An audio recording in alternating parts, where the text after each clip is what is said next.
Hello guys, Tejas here. आज मैं आपको बताऊंगा all MS and EMS Sharingan abilities.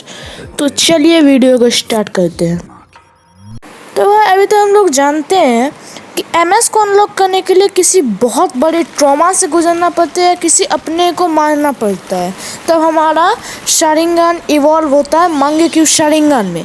और इटर्नल मांगेक्यू शारिंगन को अवेक करने का ये एक लौता ऑप्शन है कि आपको अपने सिबलिंग्स का मांगेक्यू शारिंगन अपने आँखों में इम्प्लांट करना पड़ता है, तभी आपको मिल पाएगा ईएमएस यानी कि इटर्नल मांगेक्यू शारिंगन। अभी तक हमने जाना कि मांगेक्यू एंड इटर्नल मांगेक्यू शारिंगन को कैसे अवेक किया जाता है। अब हम जानेंगे कि इन 8 मांगेक्यू एंड इटर्नल मांगेक्यू शारिंगन की एबिलिटी एंड इनको रैंक करेंगे। तो भाई हमारा 8 नंबर पे ईएमएस आता है, जो है ghost of the Uchiha Madara Uchiha का। अभी तक उसका पावर तो रिवील नहीं हुआ है, लेकिन मैंने एक थ्योरी बनाई है कि वो शैडो क्लॉन्स को पहचान सकता है।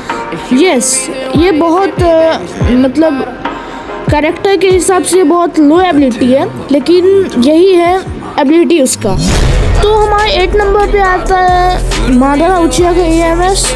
तो हमारा 7th नंबर पे आता है सारादा उचिया का मांगेक्यू शारिंगन। जानता हूँ ये मादारा उचिया के ऊपर इसे रखना आप लोग को ठीक नहीं लगेगा, लेकिन मैंने इसे क्यों रखा मैं बताता हूँ। क्योंकि मैंने मादारा उचिया का ईएमएस का पावर बता दिया, और सारादा का जो ईएमएस है वो ऑब्वियसली मादारा से तो पावरफुल होगा ही होगा।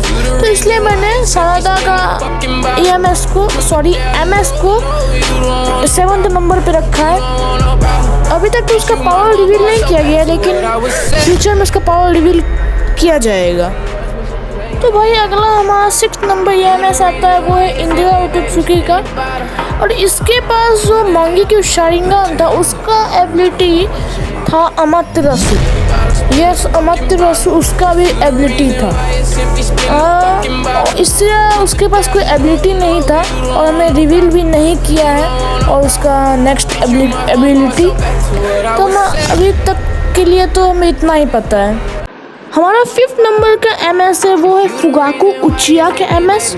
और उसका एमएस का एक पावर जो हमें अभी तक भी नहीं बताया गया है, और लेकिन उसे सब एक निक नेम से जानते थे, वो था विकेड आई।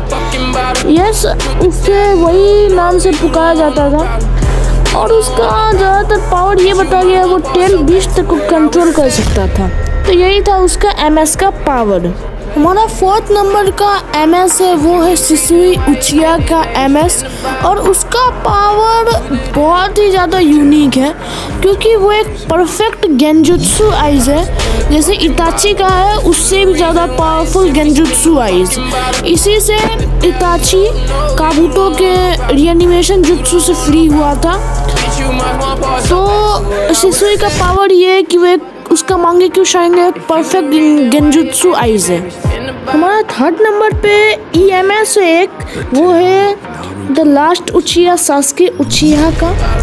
क्योंकि उसके पास जो ईएमएस है उसका पावर है कि वो अमातेरासु को बहुत सारे वेपन्स या अपने तरीके से वो कस्टमाइज कर सकता है, और ये एक बहुत यूनिक एंड पावरफुल पावर है। और इससे ज़्यादा उसका और कोई पावर नहीं है। तो सास्के का इटर्नल मांगेक्यू शारिंगन का पावर बस यही है। हमारा 2nd नंबर पे जो एमएस आता है वो है द क्लैन किलर इताची उचिहा का। यस, और उसका बहुत ही ज़्यादा यूनिक पावर है भाई।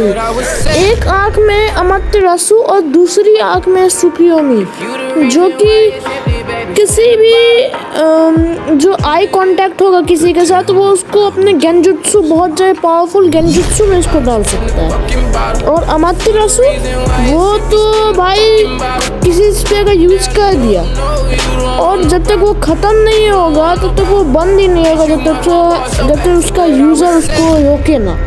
तो यही है इताची का मांगेक्यू शारिंगन का पावर।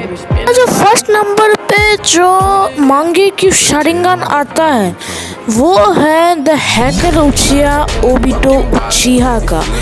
भाई सबसे ज़्यादा ब्रोकन एबिलिटी, इससे ज़्यादा ब्रोकन एबिलिटी कोई भी मांगेक्यू शारिंगन में है ही नहीं भाई, क्योंकि इसके पास है कामुई डायमेंशन, जो एक आँख में काकाशी के पास था, एक आँख ओबिटो के पास था।